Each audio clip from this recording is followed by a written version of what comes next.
This cub is in its first year, is still entirely dependent on its mother to take care of it, and would be unable to survive without her.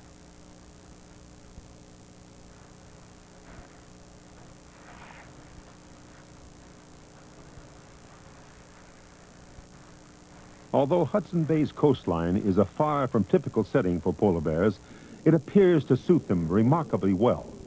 Females here produce and raise triplets more frequently than elsewhere, and researchers have found that cubs born in Hudson Bay often become independent of their mothers before they're 2 years old, several months earlier than is normal in the more rigorous conditions of the Arctic. Eventually, the time comes when the bay is solidly frozen. Then, within a matter of days, the bears leave the land for the hunting grounds out on the ice. For thousands of years, people and polar bears have gone their own separate ways, and only rarely have their paths crossed.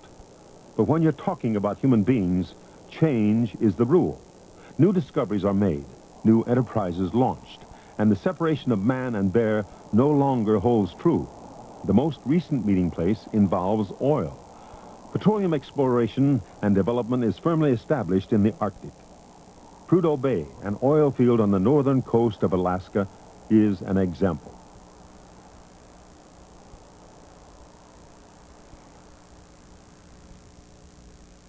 What began as development in a limited coastal area has now spread in all directions.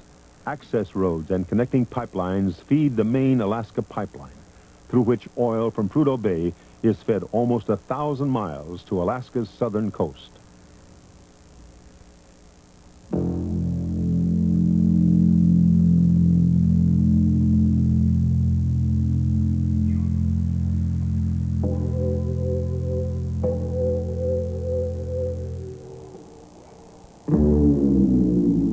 Oil exploration isn't confined to onshore regions. This man-made island was recently constructed north of Prudhoe Bay to house an offshore drilling rig. Offshore drilling and seismic testing pose new threats to the bears and to their main prey species, the seals. And it would be disastrous if a major oil spill occurred offshore under the ice.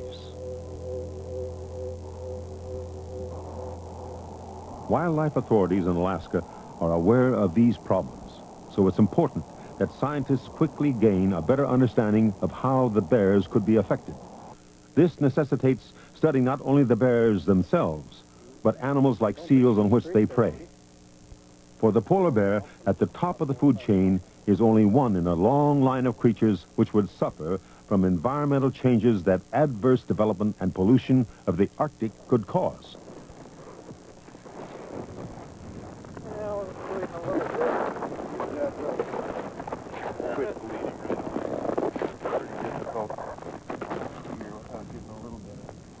Alaska's bears represent only a percentage of the total world population. It's currently estimated that between 20 and 40,000 polar bears are spread across the top of the globe. Their conservation is an international concern.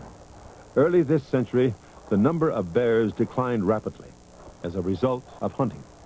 But in 1972, the 5 polar bear nations negotiated a treaty for the further preservation of this unique animal.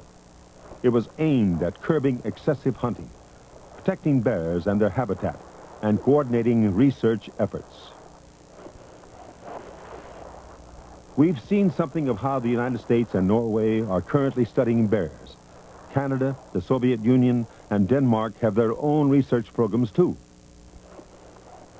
Thanks to this remarkable international effort, polar bear populations are now stable, and some are even on the increase again.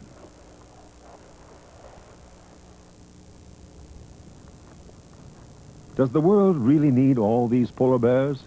Is it worth all this international effort to save them? Surprisingly, most people would probably answer yes to both questions, although they might have difficulty explaining precisely why they thought these magnificent beasts were so important.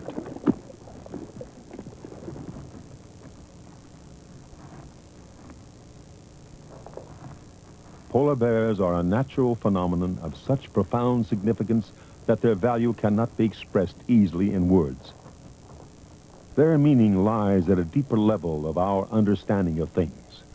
They are like sunrise and mountains and the quickening of spring, things that touch our spirits even before they touch our minds.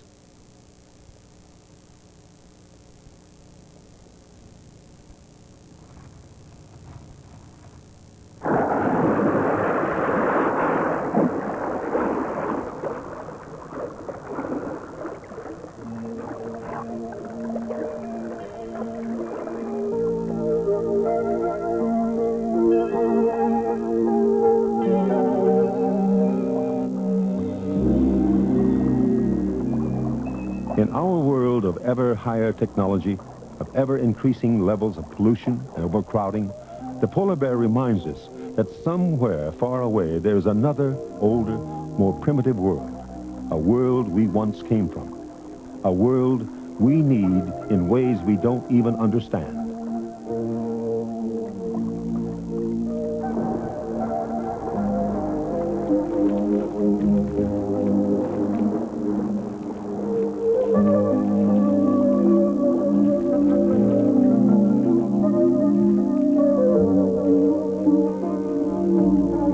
Coastal Arctic peoples, including the Eskimos of Alaska, Canada, and Greenland, the polar bear remains an important part of their heritage.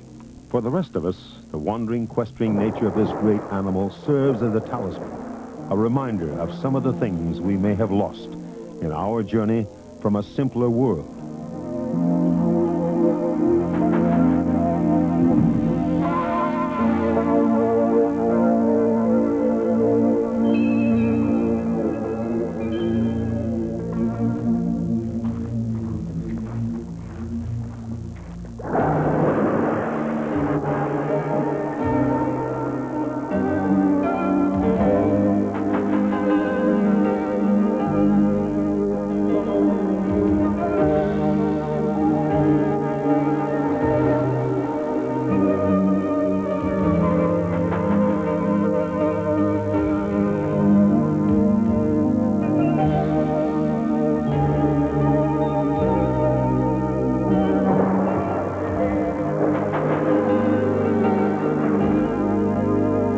The polar bear symbolizes the spirit of one of the last great unspoiled wildernesses on Earth. Long may it continue to reign supreme in its ice-bound home. This is Howard Keel. Good night. Enjoying your butterball sandwich, Arthur? I love my ham sandwich. Butterball, as we both know, is a turkey. You worry me, Alice. When is a butterball not a butterball? When it's Butterball Cold Cuts, made from lean Butterball turkey meat. So your favorite ham, bologna, salami are up to 98% fat-free. Any more Butterball, Alice? Stay tuned as a suspect on drugs turns the press room into a war zone in the first of back-to-back episodes of Hard Copy next. Tomorrow in CBS Sports, don't miss the decisive Game 7 of the NBA Eastern Conference Final. The Detroit Pistons meet the Boston Celtics live at 3:30 Eastern Time tomorrow.